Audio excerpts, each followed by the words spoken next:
Objection!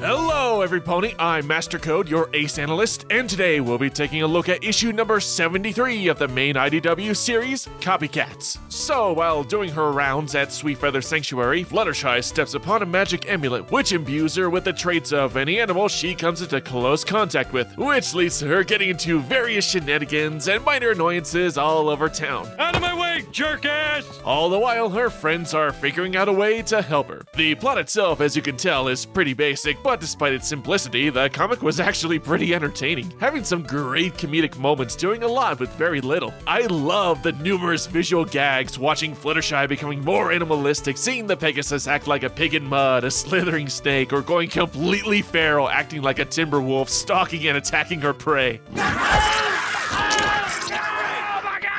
The characterization of the other girls was written pretty well too, like Pinky, who acts like her normal, silly, over-the-top self, but leaves room to show genuine concern for her friends' well-being. And as far as the other girls are concerned, they're all contributing and taking logical steps to solve the problem. And there's also some nice callbacks, like Rarity using her gem-finding spell to locate the amulet. Even Angel Bunny is helpful to the situation, though that's mostly through his usual forceful nature, but it's still fun. I really only had a couple problems, but they're minor and didn't really ruin my enjoyment of the comic. Zephyr Breeze appears in the comic very briefly, and his role is entirely superfluous as he shows up for no explained reason just to comment on the situation, and that's pretty much it. The nature of the amulet and how it operates is also kind of baffling. After Fluttershy is first exposed to the amulet, she first pets a lazy cat, and she herself becomes lazy and tired. Later, she's seen flying over an owl, not touching it, and the next morning, she's flying as high as an owl. She also touches a once feral timber wolf, and in turn, she becomes more vicious. But as for the timber wolf itself, this is the first animal she's touched that's taken on her personality as well. It's inconsistent, but I was able to overlook it as that oversight didn't affect the overall plot, as the story is based around Fluttershy.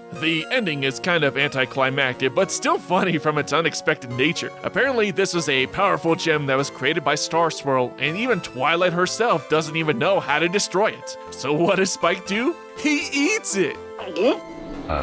What's supposed to happen now? Am I cursed? And it actually works! No big mystical enchantments or no magical flourishes, just a hungry dragon eating his favorite food. That's just hilarious. Plus, watching Spike deal with the side effects is also pretty funny. In the end, though, there admittedly wasn't too much development for the timid Pegasus, as while she did gain a little more understanding to the insights of animals, she's already an animal expert and doesn't feel much different from the beginning of the comic. But the story was more about being a lighthearted slice of life and again didn't detract from the story. Lastly, our artists for this comic are Quisisto and Breckle, and once again, both complement each other so well. There are some nice looking landscapes with complementary earth tones with the grass and the various shrubbery giving depth with the various levels of land. The animals and ponies both have a nice soft pleasing palette, with detailed manes or fur showing the individual strands or curves to their hair. The overall design is fairly close to show style, with expressions staying fairly consistent, but does go over the top at times, offsetting the norm, making these outbursts much more funny. Now, because I'm extremely immature, and this comic is once again drawn by Quisisto, I once again have to bring back the plot counter gag.